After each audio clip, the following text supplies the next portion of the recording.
coronation.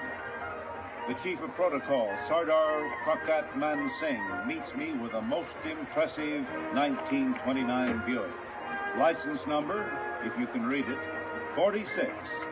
The 46th automobile ever to reach this country.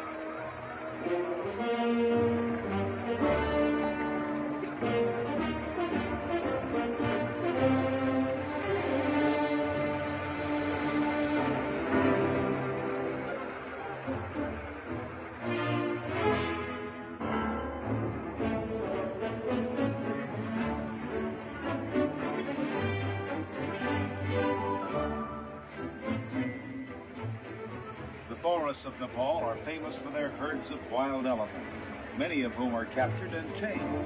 Kathmandu traffic hazards include elephants.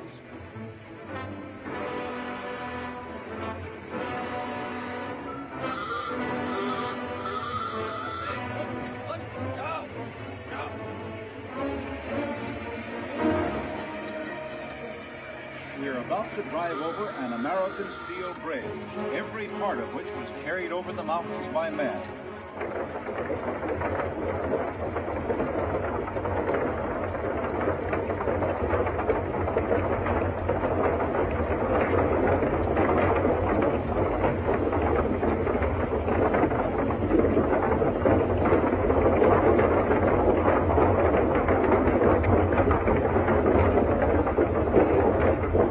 Nice, quiet bridge.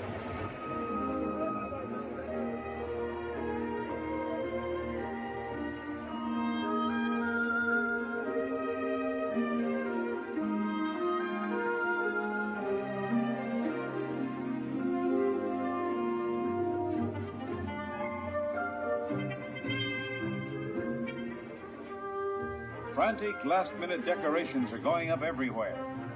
The legend is that the tree of paradise, taking the form of a man, strolled into this valley, liked it, and promised to send some sacred wood for a shrine, which he did. Kat, meaning wood, Mandu, structure.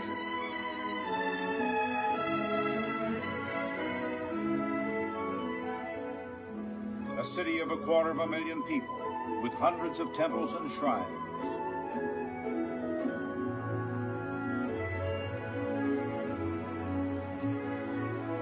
After saying a prayer, this Buddhist monk places a flower on his head. Many Nepalese still adhere to the aboriginal spirit and demon worship of Bumpoism, others to Hinduism, and many are Buddhists. This image of Kali, the destroyer, tells us that it is a land of exotic religions.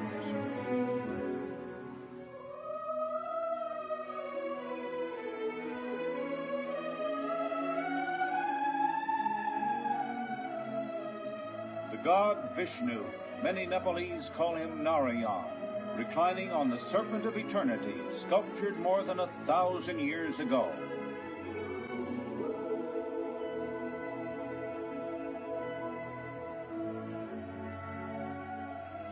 The burning ghats, where the dead are cremated, just as in India along the Ganges.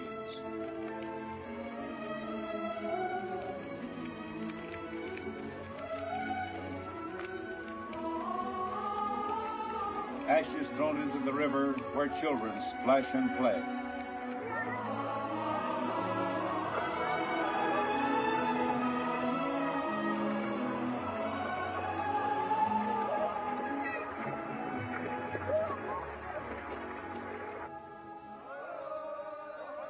In the distance now, the main range of the Himalayas, nearly 100 miles off. A land of mountain and jungle trails.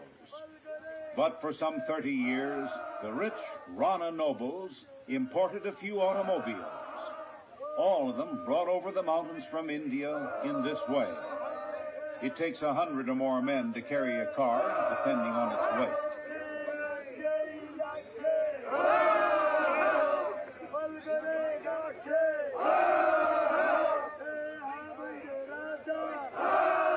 The contractor and his assistant, why should they walk?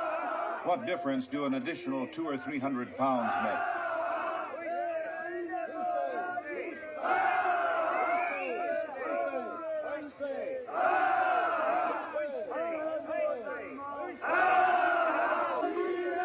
Look who's here, on his way to the coronation.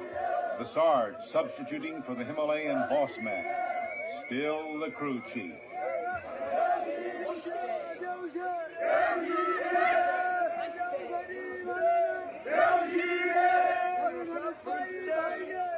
Two holy men from India, looking for nirvana, or whatever Hindu holy men look for.